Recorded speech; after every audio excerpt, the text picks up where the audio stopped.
तो इस वीडियो में हम स्टैटिकली इंडिटरमिनेट का प्रॉब्लम्स को कैसे सॉल्व करना है वो देखेंगे।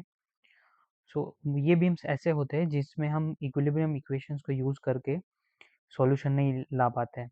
जैसे summation of F X, summation of F Y equal to zero and summation of moment equal to zero. अगर ये तीनों इक्वेशन यूज़ करके हम सॉल्यूशन नहीं ला पाएंगे, वो कैटेगरी की बीम्स है स्टैटिकली इंडिटरमिनेट, बिकॉज इसमें हमको एक्स्ट्रा इक्वेशंस बनाना पड़ता है जो कि कॉम्प्लीमेंट्री इक्वेशन मिलता है। तो हम एग्जांपल करके देखेंगे कि कैसे हम उसका एनालिसिस करते हैं। अभी जैसे हमारे पास एक बीम है, ये कैंटिलीवर बीम है, और उसके ऊपर अगर लोडिंग है, यूनिफॉर्मली डिस्ट्रीब्यूटेड लोडिंग है डब्ल्यू, और इसी के साथ अगर यहाँ पे एक सपोर्ट रख दिया जाए, तो यहाँ ये पॉइंट पे तो डिफ्लेक्शन ज़ीरो हो जाएगा। जैसे ये पॉइंट को अगर हम ए बोलते हैं, तो अब हमको एनालिसिस के लिए क्या करना पड़ता है, इसको सेपरेटली हमको डिफाइन करना पड़ता है कि ये यहाँ पे एक लोड लग रहा है, यूनिफॉर्म डिस्ट्रीब्यूटेड लोड, और साथ में ही जो सपोर्ट का रिएक्शन आ रहा है ये पॉइंट पे। तो ये दोनों बीम जो है उसको अगर हम क्यूमुलेटिव ऐड करते हैं तो इसको फाइनल रिजल्ट हमारा ऐसा मिलता है। अभी क्या होता है कि ये जो दोनों की लेंथ तो सेम है, तो इसकी वजह से जो डिफ्लेक्शन आएगा ऐसे डाउनवर्ड आएगा, इसकी वजह से ऐसे अपवर्ड आएगा। लेकिन इन दोनों का जो समेशन होगा ये ए पॉइंट पे यहाँ पर, तो ये दोनों मिलके ज़ीरो हो जाएंगे। तो हमको पता है वो सब यहाँ पे डिफ्लेक्शन तो ज़ीरो होगा वाई पॉइंट पे, और यही डिफ्लेक्शन ये जो डब्ल्यू लोड है और रिएक्शन लोड है आर। सो डब्ल्यू लोड की वजह से जो डिफ्लेक्शन है और आर की वजह से ये दोनों मिलके ज़ीरो बनेगा। अभी हमको deflection due to W load, ये पर्टिकुलर जो डायग्राम है उसके अंदर जो डिफ्लेक्शन आ रहा है उसका इक्वेशन हम लिख सकते हैं W L raise to 4 divided by 8 E I. और हम जो सिंपल ये रिएक्शन फोर्स है उसकी वजह से जो आ रहा है वाई एल क्यूब बाई 3 ई आई, इसको हम अगर ज़ीरो करते हैं तो हमको यहाँ पे ये जो है ई आई तो कैंसिल हो जाएगा, और एल क्यूब और ये L raise to 4, so W into L divided by 8 equal to R divided by 3। तो यहाँ पे हमको ये रिएक्शन फोर्स का मिल जाएगा 3/8 डब्ल्यू इंटू एल। सो ये हमको कभी कभी क्वेश्चंस में पूछ लेते हैं, इसको बोलते हैं प्रॉप्ड कैंटिलीवर बीम। अगर हम और एग्जांपल अगर देखते हैं कि जो बीम्स है उसमें अगर ये सिंपली सपोर्टेड बीम दे दिया हमको, और ये सिंपली सपोर्टेड बीम में भी यूनिफॉर्म डिस्ट्रीब्यूटेड लोड है डब्ल्यू, ठीक है। अब इसको स्टैटिकली इंडिटरमिनेट वो लोग बनाने के लिए क्या करेंगे कि यहाँ पर भी एक सपोर्ट डाल देंगे। तो ये इक्वल डिस्टेंस पे एक सपोर्ट डाल दिया है, तो हमको पता है कि ये पॉइंट पे अब डिफ्लेक्शन ज़ीरो नहीं होगा। तो पहले तो डिफ्लेक्शन हमको सिंपली पता है ऐसा हो जाता था, लेकिन अब यहाँ पर भी एक बीच में सपोर्ट है, तो ये पॉइंट नीचे डिफ्लेक्शन नहीं देगा, ऐसा डिफ्लेक्शन नहीं आएगा। तो अब अगर हम इसको सॉल्व करना है तो हम क्या करेंगे कि जो डिफ्लेक्शन ये कर्व में आ रहा था यहाँ पे, ऐसे जो लोडिंग करते हैं हम सिंपली सपोर्टेड बीम का, और जो डिफ्लेक्शन हमको ये रिएक्शन फोर्स की वजह से मिलेगा, तो इस केस में हम क्या करेंगे कि जो डिफ्लेक्शन कर्व हम बनाएंगे एक तो ऐसा बनेगा, एक ऐसा बनेगा। सो यहाँ पे एक रिएक्शन फोर्स एक्स्ट्रा आएगा, और यहाँ पे जो डब्ल्यू की वजह से रिएक्शन आए डिफ्लेक्शन आएगा। सो ये डिफ्लेक्शन जो है इक्वल कर देंगे इसके डिफ्लेक्शन को, और हम इन दोनों में रिलेशन फाइंड कर लेंगे।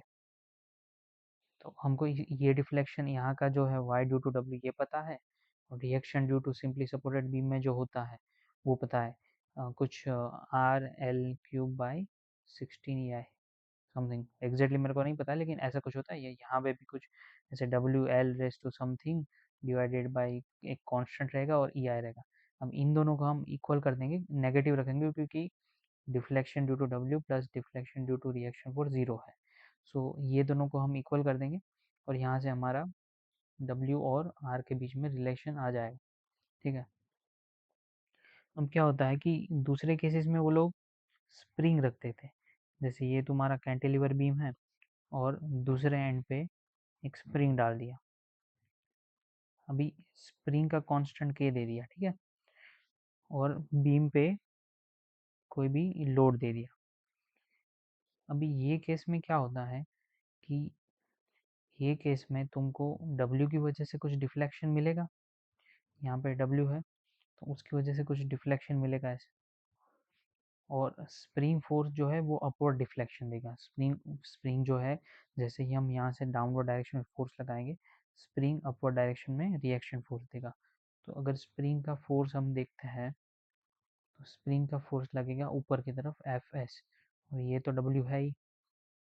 अब ये जो स्प्रिंग है वो 100% उसको वापस यही लोकेशन पे नहीं ला पाएगा, ए पॉइंट जो है, ए पॉइंट पे नहीं ला पाएगा। कुछ फोर्स लगा के वो पहले पोजीशन ये जो था डिफ्लेक्शन इतना, उससे कहीं आधे पे लाके ये डिफ्लेक्ट कर देगा। अभी ये ऐसा इसलिए होता है क्योंकि स्प्रिंग जो है वो कंप्रेस होने के साथ साथ फोर्स लगाता है। तो अगर हम देखेंगे कि ये टोटल डिफ्लेक्शन मान लो कि 10 है, तो स्प्रिंग जो है वो यहाँ से, ये टोटल 10 था तो ये 5 डिस्टेंस को ऊपर कर दिया, तो हमारा फाइनल डिफ्लेक्शन इतना बच जाएगा। ये फाइनल डिफ्लेक्शन होगा। जो फाइनल डिफ्लेक्शन होगा वो हमको पता है कि जो W की वजह से होगा माइनस जो स्प्रिंग फोर्स की वजह से होगा, ठीक है। तो ये जो फाइनल डिफ्लेक्शन हुआ इतना, वो W ने टोटल डिफ्लेक्शन 10 दिया, माइनस ये 5 डिफ्लेक्शन ड्यू टू स्प्रिंग हुआ। और ये हमको पता है ये डिफ्लेक्शन जो है वो स्प्रिंग का कंप्रेशन होगा, क्योंकि इतना ही स्प्रिंग कंप्रेस होगा, ये जो पर्टिकुलर पोर्शन है उतना स्प्रिंग कंप्रेस हो जाएगा। यहाँ पे फाइनल डिफ्लेक्शन अगर इतना है तो इतना स्प्रिंग कंप्रेस हो गया। अभी कंप्रेशन अगर हुआ तो हम इसको एफ एस डिवाइडेड बाई के लिख सकते हैं, क्योंकि एफ एस जो है वो स्प्रिंग में जनरेटेड फोर्स है और इसका स्प्रिंग कांस्टेंट के है। तो जो डिफ्लेक्शन फाइनल हुआ ये वाई, उसको हम एफ एस डिवाइडेड बाई के लिख सकते हैं। हमको पता है डब्ल्यू की वजह से W L cube by 3 EI लगेगा डिफ्लेक्शन, और स्प्रिंग फोर्स की वजह से F S L cube by 3 EI लगेगा, और ये equal to final deflection F S divided by K होगा। तो ये जो हमको इक्वेशन मिला, इससे हम काफ़ी सारी चीज़ें एनालिसिस कर सकते हैं, क्योंकि यहाँ पे एक एफ एस वेरिएबल रहेगा, के इक्वेशन में दिया रहेगा, ई आई क्वेश्चन में दिया रहेगा, और हमको डब्ल्यू दिया रहेगा, तो हम F S spring force find कर सकते हैं। सो एक particular variant statically indeterminate forces का ये हो गया। और इसमें यहाँ पे पॉइंट लोड था, ठीक है। इसको इसको यूनिफॉर्मली डिस्ट्रीब्यूटेड लोड भी दे सकते हैं, और साथ में एक स्प्रिंग लगा दिया इधर। ये यूनिफॉर्मली डिस्ट्रीब्यूटेड लोड आ गया, उसकी वजह से ये जो है डिफ्लेक्शन वो भी चेंज हो जाएगा, W L L raise to 4/8 EI, ठीक है।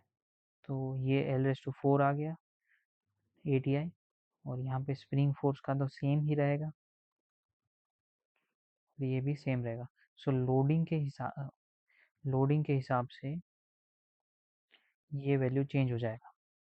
तो ऐसे हम कोई भी प्रॉब्लम जो रहेगा उसको सॉल्व कर सकते हैं। अगर ये यूनिफॉर्मली वेराइंग लोड दे दिया है यहाँ पे और स्प्रिंग लगा दिया,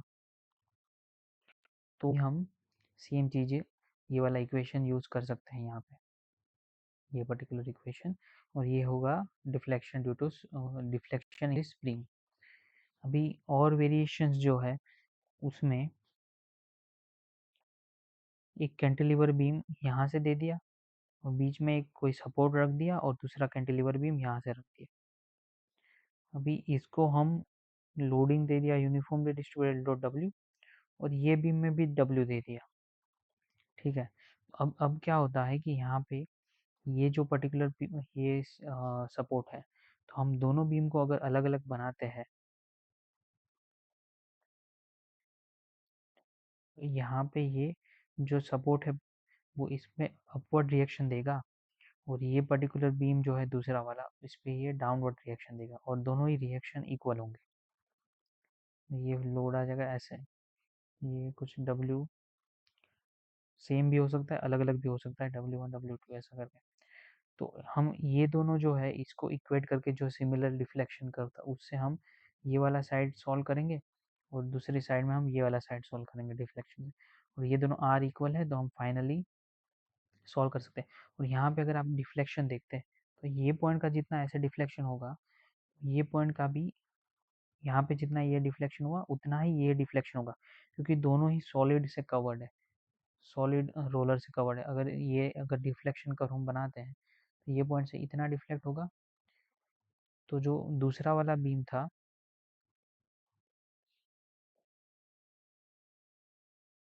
यहाँ से जो दूसरा वाला बीम था उसका डिफ्लेक्शन जो रहेगा ऐसे, तो ये डिफ्लेक्शन और ये डिफ्लेक्शन दोनों ही सेम रहेंगे, y1 इक्वल टू y2 रहेंगे, क्योंकि दोनों ही सेम रोलर से कनेक्टेड है। तो यहाँ पे बीच में रोलर आ जाएगा लेकिन डिफ्लेक्शन दोनों का सेम रहेगा। अब इसके बहुत सारे अलग अलग वेरिएशन होते हैं, जैसे कि एक कैंटिलीवर बीम दिया है, यहाँ पे पिन जॉइंट है और दूसरा कैंटिलीवर बीम है, और हम यहाँ पे ऐसे कुछ यूनिफॉर्म लोड दे देते हैं और यहाँ पे बीच में रिएक्शन लोड दे देते हैं। यहाँ पर भी हमको, जैसे ये पॉइंट ए है, ठीक है, तो यहाँ पर भी हमको क्या करना है, दोनों बीम को अलग से फ्री बॉडी डायग्राम बना लेना है। फ्री बॉडी डायग्राम में हम ये लोड शो कर देंगे, यहाँ पे डब्ल्यू, और ये ए पॉइंट है जो पिन जॉइंट है, वहाँ पे हम कुछ रिएक्शन दे देंगे, रिएक्शन एट ए पॉइंट। भी ये सेम जो रिएक्शन है वो हमको उल्टा यहाँ पे बनाना पड़ेगा, रिएक्शन एट ए, और ये जो आर है रिएक्शन वो रहेगा। सो हम इसको सॉल्व करेंगे अलग से और इसको सॉल्व करेंगे, और डिफ्लेक्शन ए पॉइंट का दोनों ही बीम से हम इक्वेट कर देंगे, डिफ्लेक्शन वन साइड ए पॉइंट का, डिफ्लेक्शन दूसरा ए पॉइंट का। अभी ये दोनों को इक्वल कर दिया तो हमको सारे रिलेशन जो चाहिए वो मिल जाएंगे। सो ये कंसेप्ट होते हैं स्टेटिकली इंडिटरमिनेट बीम्स के। सो हाँ, ये सारे बीम जो है इसके आप प्रॉब्लम सॉल्व करेंगे तो अपने आप आपको पता लग जाएगा कि कैसे सॉल्व करना है, और बहुत ही क्विकली, जैसे ये एग्जाम्पल गेट एग्जाम में आया हुआ है, ठीक है, इसको प्रॉप्ड कैंटिलीवर बीम है, और ये सारे कंसेप्ट